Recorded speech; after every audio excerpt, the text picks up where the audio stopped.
My name is Asmita, and I am here with my team to present a data driven approach of early prediction of chronic kidney disease using patients' medical data, statistical analysis, visualization, and a ML model to improve health management and early detection.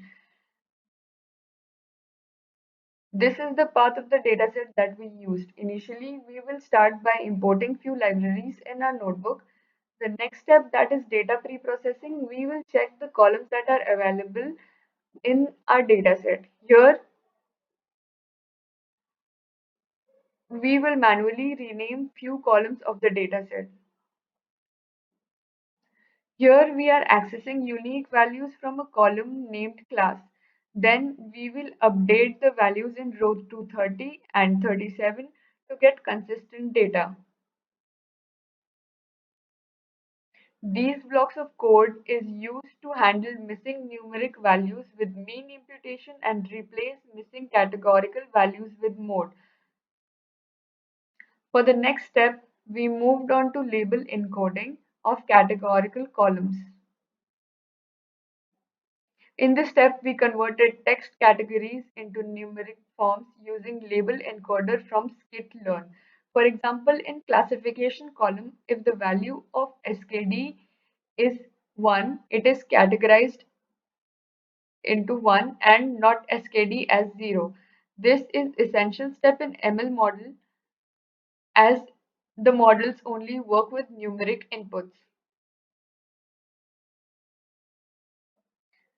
The next step is descriptive statistical analysis, where we have used the describe method, which helps us to understand age range of patients, normal blood pressure range versus CKD patients, distribution of blood test values, etc. The next step is visual analysis in which we did age distribution histogram to see which age groups are most prone to CKD. This is a age versus blood pressure scatter plot showing correlation between age and blood pressure. These are several graphs which are mapped against age, for example, blood cell count, creatine, blood glucose, etc. This is a correlation heat map which shows which features are strongly related to CKD. And at last, we have a count plot to compare categorical data. On the x-axis, as you can see, 1 shows the number of patients having CKD and 0 shows the number of patients not having CKD. The next step is training and testing of the model in multiple algorithms. For this, we split dataset into two sets. The first one is used for training set, which contains 80% of data, and the other is testing set, which contains 20% of data.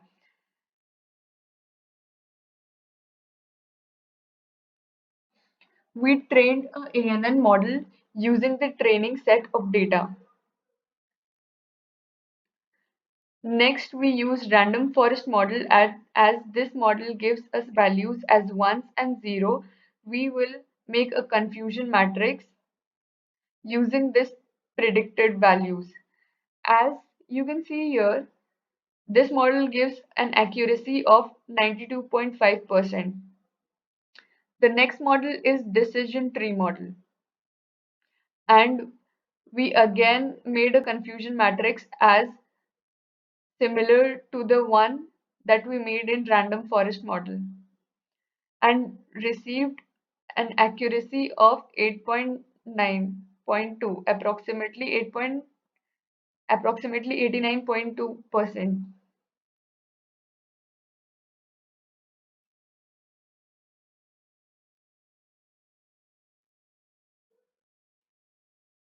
After training the model, we need to check if it works well on new unseen data. This step is called testing and it helps us see if the model can make correct predictions in real life, not just on the data learn from.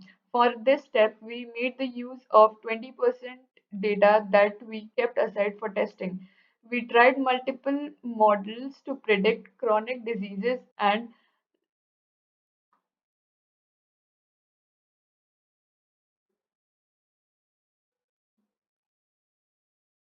logistic regression model performed best with accuracy of 97.5%. So we saved logistic regression model as the best model so we can use it later without retaining. Further, the integration will be explained by Ronak Singh. So, hello everyone, I am Ronak Singh and I am the team lead for this project. And I'll be covering up the last milestone, which is integration of web app into Flask application. So, let's look at the code. First of all, we will initiate the Flask app, and the templates folder is where all the HTML and CSS files are stored. Next on, we will load the train model which we have downloaded in the with the name of CKD.pickle. It is a pickle file, and then we've done the mapping, basic mapping of the home and prediction page and the result page. So under the indexview.html page, we will take all the inputs in the form from the user, and then as we take the inputs from the user, and there are multiple questions like yes, no, and normal, abnormal, which needs to be converted into zero and ones for the model to understand the data. So we have done the logic in my home function. As we can see, this is all the code for it, and then we have built a data frame which aligns with the columns on which the data was trained, so there's no error. And then finally we make the prediction, and then the prediction is returned to the result page. Now, like, let's have a look at the front end part of this project. The home.html file, the main file, the main web page. So the first page doesn't contain anything much.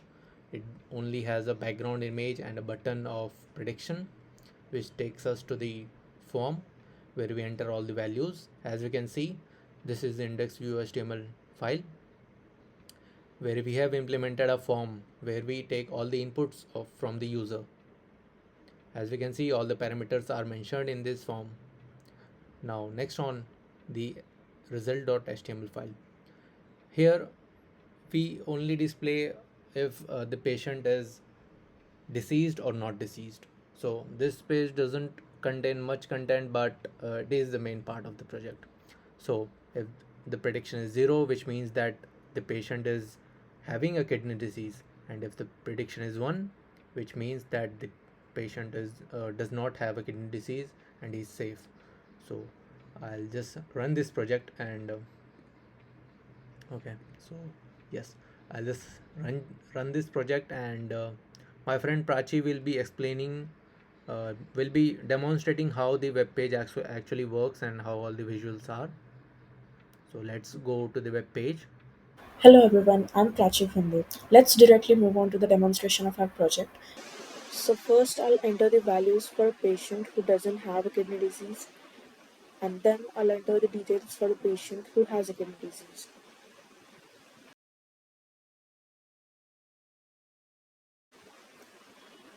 So yes, as you can see that the patient doesn't have kidney disease, so we'll be congratulating them. So let's go back and enter the ratings for the diseased person. It should be 179.8 as per the sources. Let's go check it.